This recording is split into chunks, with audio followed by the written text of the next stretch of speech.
But of course, that was a long time ago. Yung elimination round to these players and these teams, that's history. Panibagong bakbakan na to. Yep.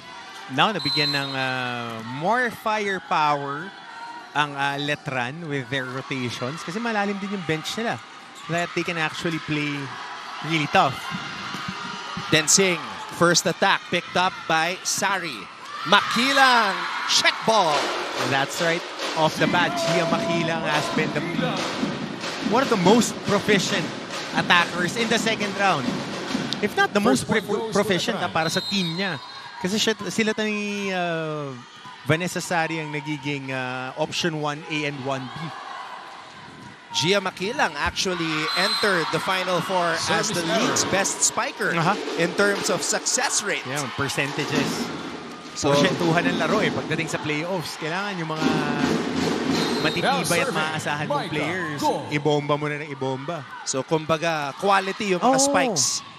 Lahat ng mga palo ni Gia, quality yan. And there's another one, making me look good here.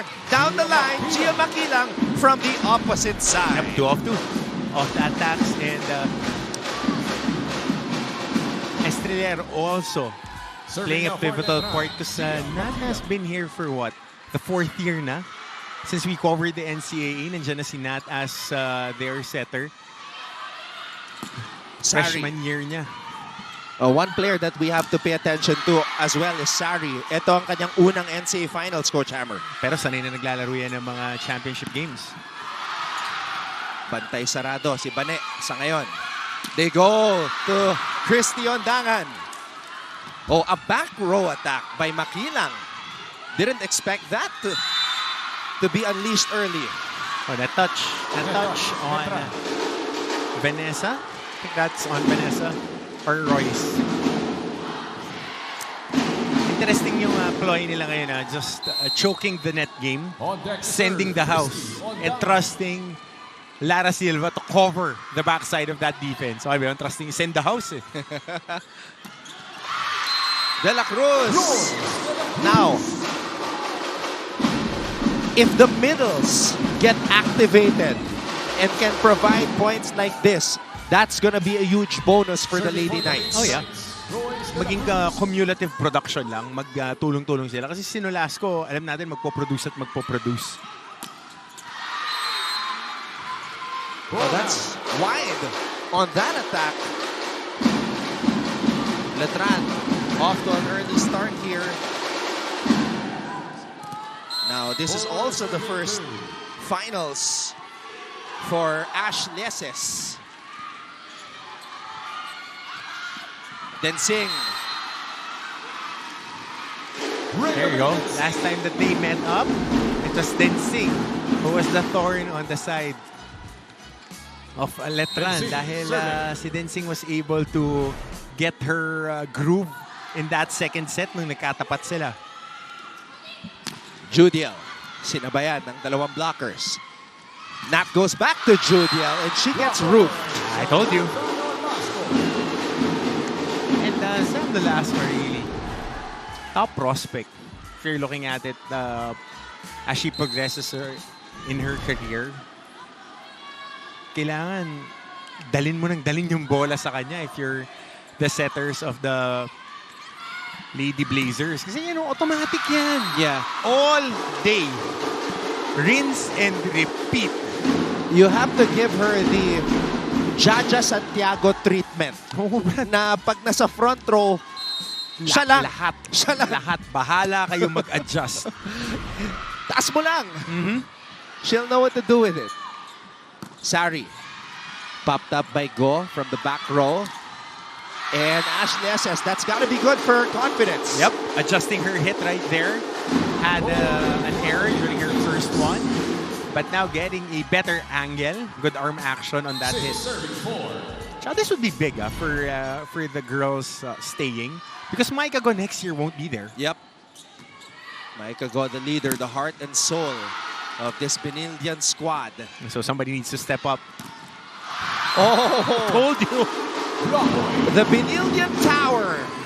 Zam Nolasco.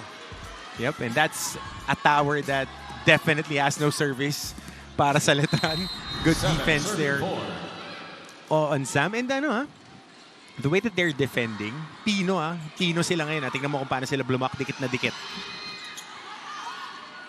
Details. Then Singh, not over.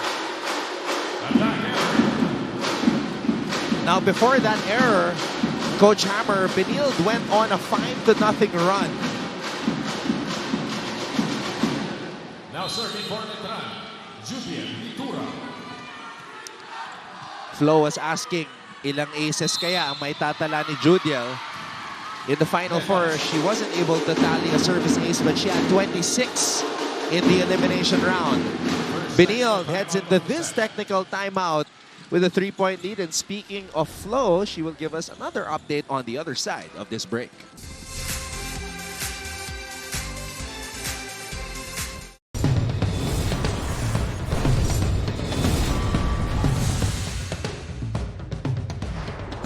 Hello mga ka-NCAA, I'm Aliyah Fideliaga, one of the courtside reporters this season, and we are here at the NCAA Season 100 Soft Tennis Tournament Finals at the Rizal Memorial Tennis Center. Kaya tara, let's go!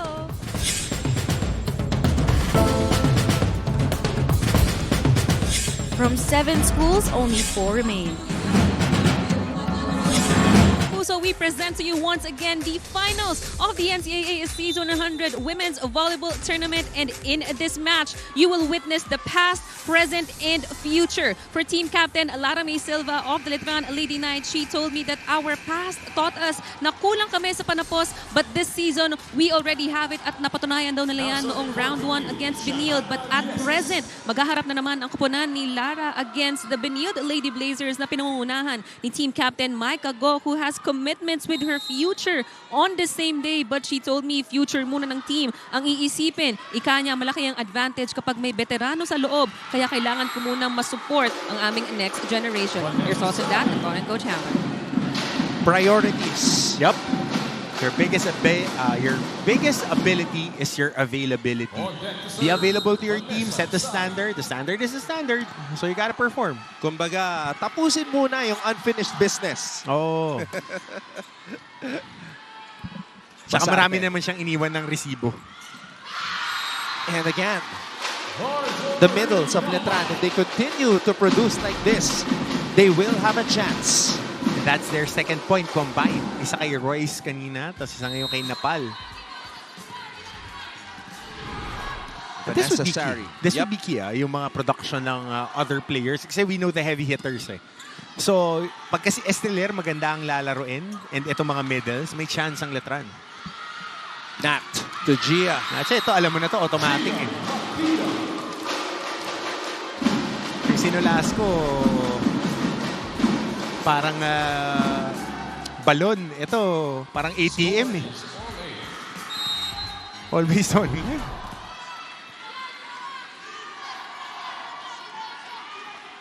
3 straight points para sa mga Letranista. Excellent pass, Micah Go. Cross court, Gia Makilang. 4 straight points. Yep. And the timeout by Benilde, Coach Jerry with a concerned look on his face. Kailangan niyo sabihin sa kanya. Kailangan, dito sa akin dadalhin niya. Ha? Dito sa akin dadalhin niya. Dito sa akin dadalhin. Pangalawa, ready kayo kasi yung set, pag bumaba, dinadrop ball. Pag mataas, pinapalo. Depensa tayo. Huwag magmadali. Asan ka manggagaling? Tumapat ka kagad sa kanya. Over tayo! Yung kita akin na! Akin center! Akin center! Ready mo!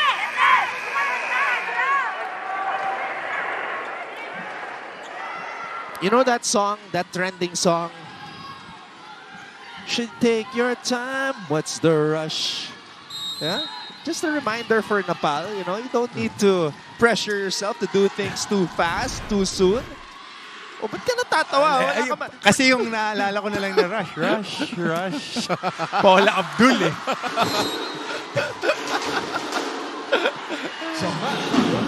Zam Nolasco stopping the run. Who So, else? Yung mga tao tuloy, tinatanong kung magkaedad ba talaga tayong dalawa eh. Yung reference point natin. You need to get on social media I know, man. to get the references, my I friend. have a lot of things on my plate right now. Yeah, you're spending too much time with Debo. You gotta Yes. get back to Marla. Exactly. Meanwhile, Ondangan finding the open spot.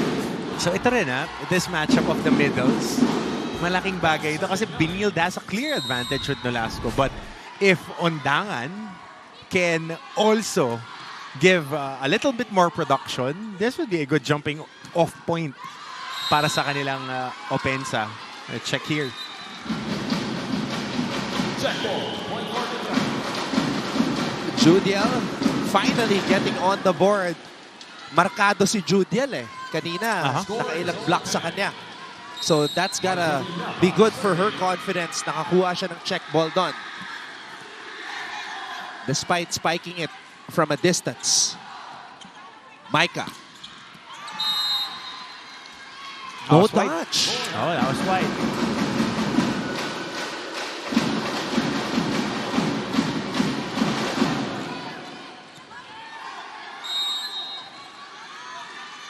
Letran holding on to this 1-point lead. Shanae. Christie. Attack goes out. Remember there was that one episode you and Martin did on Game On and Christie was interviewed? Yeah. Wala ka nun eh. Wala ka nun eh. Oo nga, nainggit ako sa mga Oo, leather ayos jacket ba? nyo Ayos ba? Hindi na ako nagsuot ng ganun eh. Ang kintab Micah, cross court, nakaabang si Bane. Gia. 5 out of 5. Amazing. 5 out of 5 for Gia Makina. If I'm not mistaken, 5 out of 5 on her attacks. You gotta check that. She is flying right now. And they know. They know where to attack and when to attack. 13, serving back.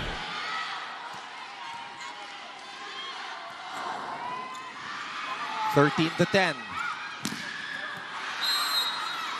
Christie Ondangan. Paramdam si Christie Ondangan. They needed that. Saw the determination in her eyes as she got that point. Shanae, the Cebuana setter. Oh! Speaking of setters, How about that? That Estrelier. Hello.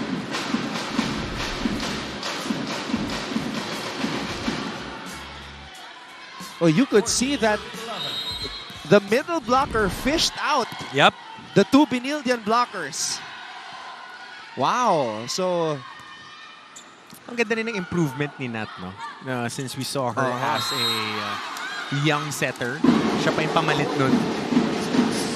De La Cruz was able to fish out the two Benildian blockers. Nakabawi naman ang Benilde. Aya Densing. Too much space. Nakadaan sa bintana. Good serve. Oh, Oh, good attack. oh De La Cruz. Getting quick off her feet.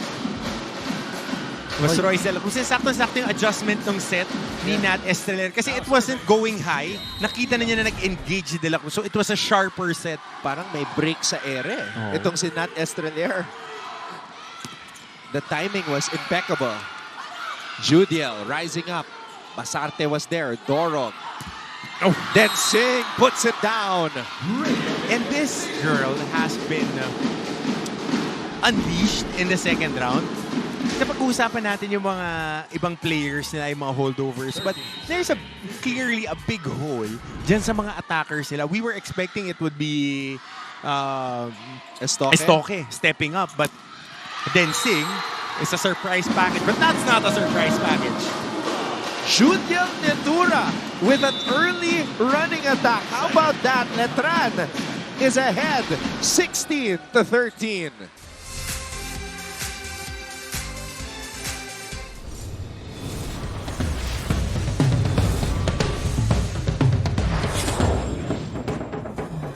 Hey there mga kapuso! Ako po si Erin T. at nandito tayo ngayon sa University of Makati para subaybayan ng NCAA Season 100 Football Finals. Tara, samahan niyo ako at saksihan natin kung sino ang magwawagi.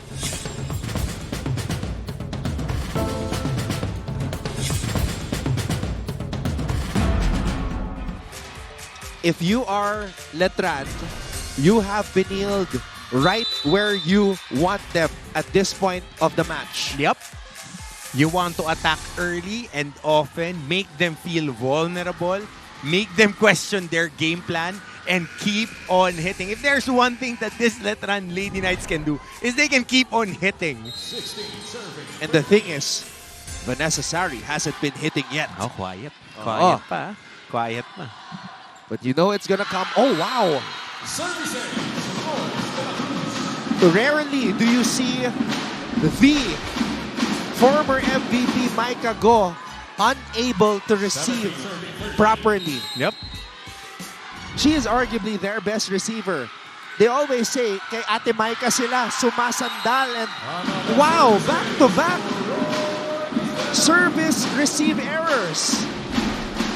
Surprising errors for the squad. That was a shocker. Let's see if Micah can compose herself because De La Cruz keeps going back to her. Nagbanggaan pa sila. Nileses, too wide for Denzin.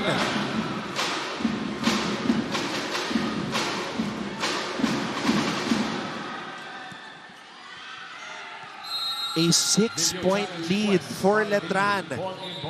And aside from Gia Makilang, who has been stellar, the middle blockers have been a problem. Yeah.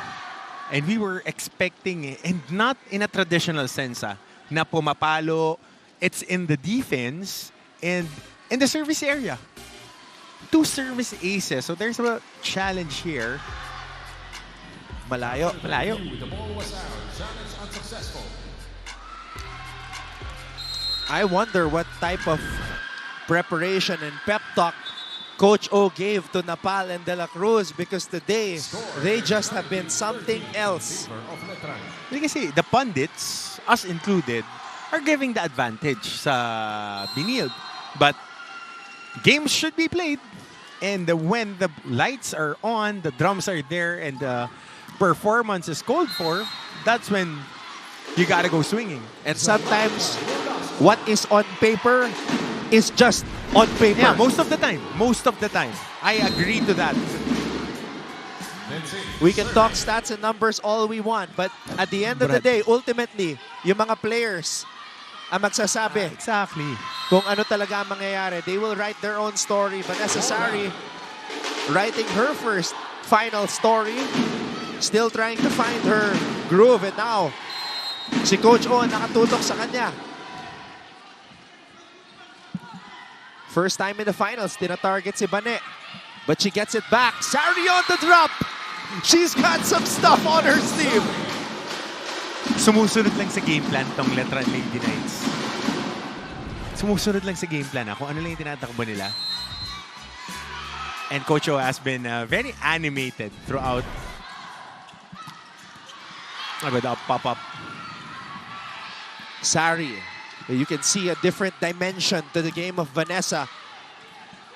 Not all power, but she can go with some power, pero nasa ilalim. Was quite wide. And you gotta like that she's smiling and not too hard on herself. You know, again, yung sinabi ni Coach O during our primer, they are the underdogs, they are the challengers. So the pressure shouldn't be on them. Not. Talagang pinapabawi si Bane and Micah Go. Iniwasan yung bola.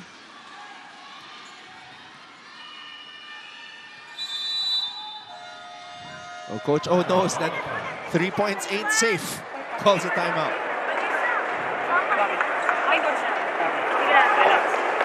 Hey, Natalie, you're doing a good job. Nandito na ibig sabihin, bakit mo siya pinuri? Nandito na yung bola. Nandito na yung bola. Why will you force here? Nasa yung advantage mo. I-challenge mo na yan. Naiintindihan. Hindi bali ma-depensa.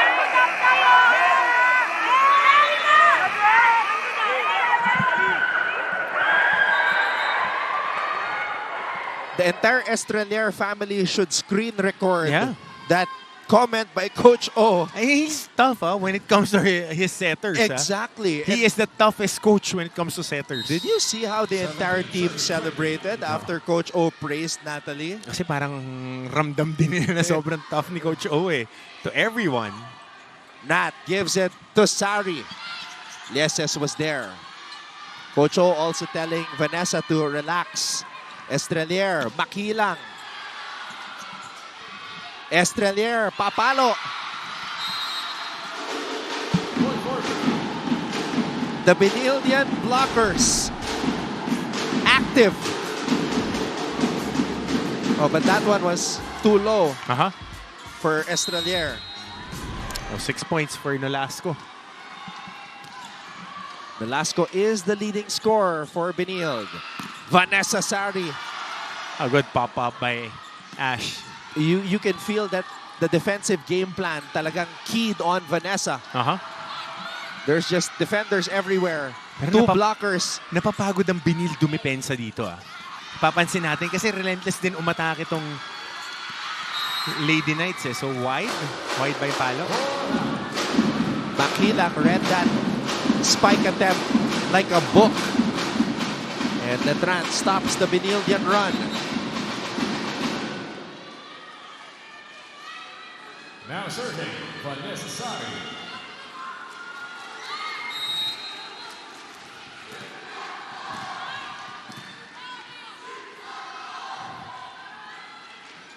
Sari.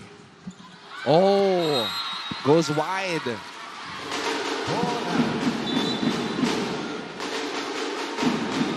Perhaps some rookie jitters. Yep. In the finals. Gigil yung kanya Gigil na gigil. For number 15.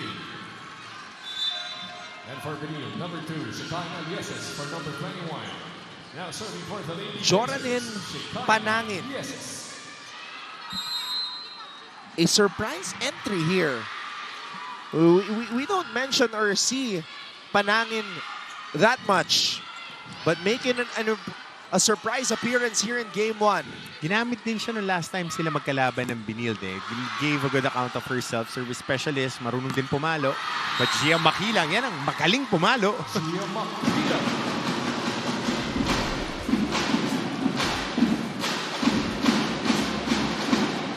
Gia Makilang is having a ball.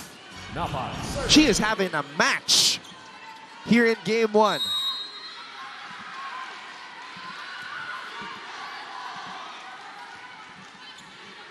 Lieses with the pass. Here's the set on Dangan with a drop. Good read right there by Christy.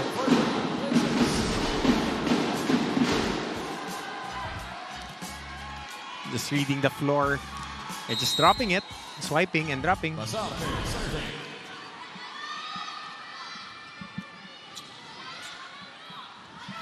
Gia. Oh, that was not over. And that might have been the first mistake of Gia. Yep. First attack error.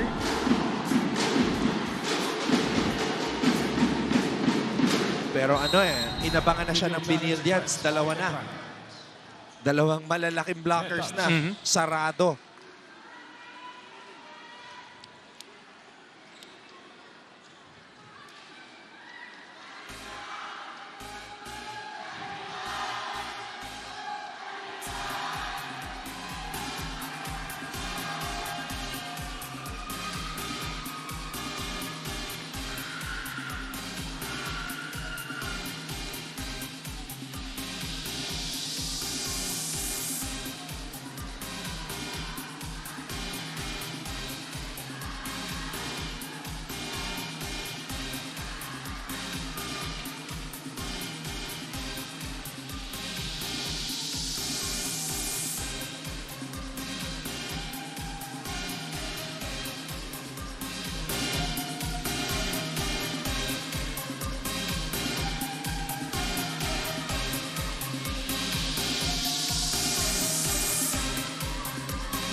All right.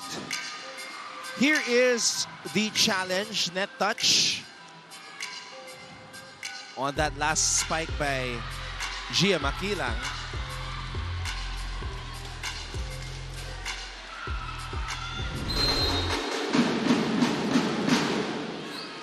So, Challenge unsuccessful. isa na lang ang hinahabol ng Benilde dito.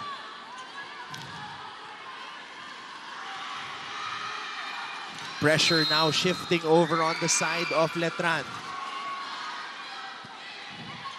Estrelier to Makilang. Benilde with a chance to tie. Then Singh gets roofed. Great block there. Good double team by Makilang and De La Cruz. Basang-basa, walang puwang. Just right there. Oh, it's a single block. Coverage by Makilang. Kill block para kay Gia. Doing a little bit of everything. Scoring even on defense. The two-time beach volleyball champion, the two-time MVP. She was also the rookie MVP and now making noise indoors. Panangin pops it up from the back. Lara May to Makilang. Underneath the ball on that hit. Trying to go for that down the line hit. Goal serving. Now Micah with a chance to get comfortable here. Trying to make an impact from the service line. Estrelier to the middle. De La Cruz picked up by Ash. Then Singh cross court. Lara May with a set to Judiel. Good percentage by Nitura. Attacking on opportunity. Maganda yung pagkakaset sa kanya. It's just enough power to pop up that ball. For Letran, number 15, Sari for number 9. Vanessa Sari back on the floor. Set point. Letran at set point here in game number 1. This is the finals. Substitution for Benilde, number 16, Katari for number 9. Clydel Katarig is in. You've got Go, Dorog, and Lieses in the back. Oh! Service error. Error. Yun lang. But still having that cushion. So important for Benilde to take care of this, get this in. Ondangan. She'll try. Oh, she targeted Gia. Sharp. Wow. Sharp serve. Sharp serve. Did not expect that. Si Gia yung pinuntahan. And that was a flat serve. Score is all 24. 24 all. What a start to these finals. Estrelier to Sari. Can she come alive? Benilde with a chance to take the lead. Katarig. Oh!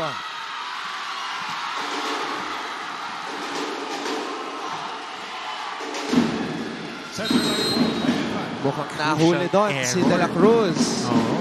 Video challenge request by Benilde. Now, Football. I remember having this discussion with Anjo Pertiera about crossing. Kailangan yung buong pa daw. Yup, ang pumunta. Oo. Hindi yung stepping lang. Sa N-Cup lang yung stepping na tatawagan, Brad eh.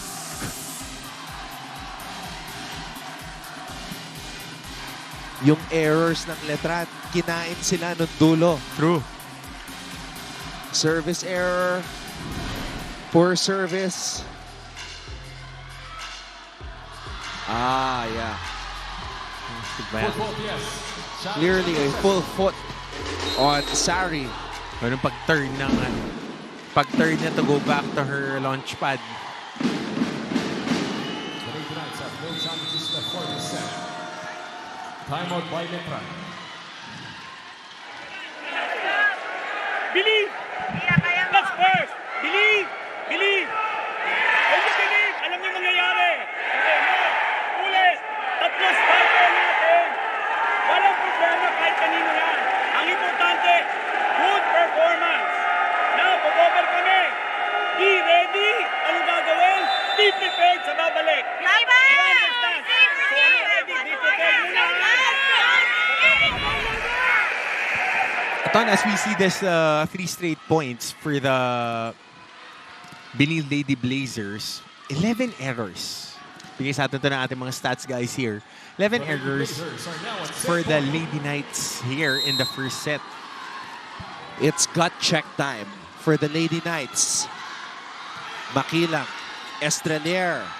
Oh, Netura had to improvise. Benilde can take the set. But Letran hangs on. Yep. And that was the attacking fault ng Benilde. They were not able to fabricate a good touch of that miscue ni Netura. So buhay pa rito. Letran dodged the bullet there. Oo. Kasi yung palo ni Judiel, that was out of system already. She had to improvise. Out of system, out of rhythm. Zam. Balik ang bola sa Benildian side. Back to Zam. Now Letran has a chance. Sari. Estrelier. Back set. Judiel. Nat. Back to Judiel. No check, says the first referee. Trying to get a check here dahil yung palo nasa harap. Sinasabi ni Judiel merong check. Substitution for Benilde, number 9, Big C, for number 16. Well, Judiel is confident about it. Pero wala na yata silang challenge eh.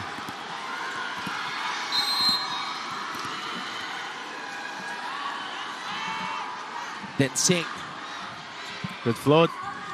Estrelier to Sari. A much-needed spike. There it is. There you go. That's the Vanessa Sari. That is the number 1 scorer. Oh, interesting ah. Interesting. There's a substitution here. Colendra for Estrelier. And backup setter, number 8. Princess Tumayao. Tumayao getting in. And there were a handful of games na pag pinagsasabay sila, they boost the attack. So we're tied here.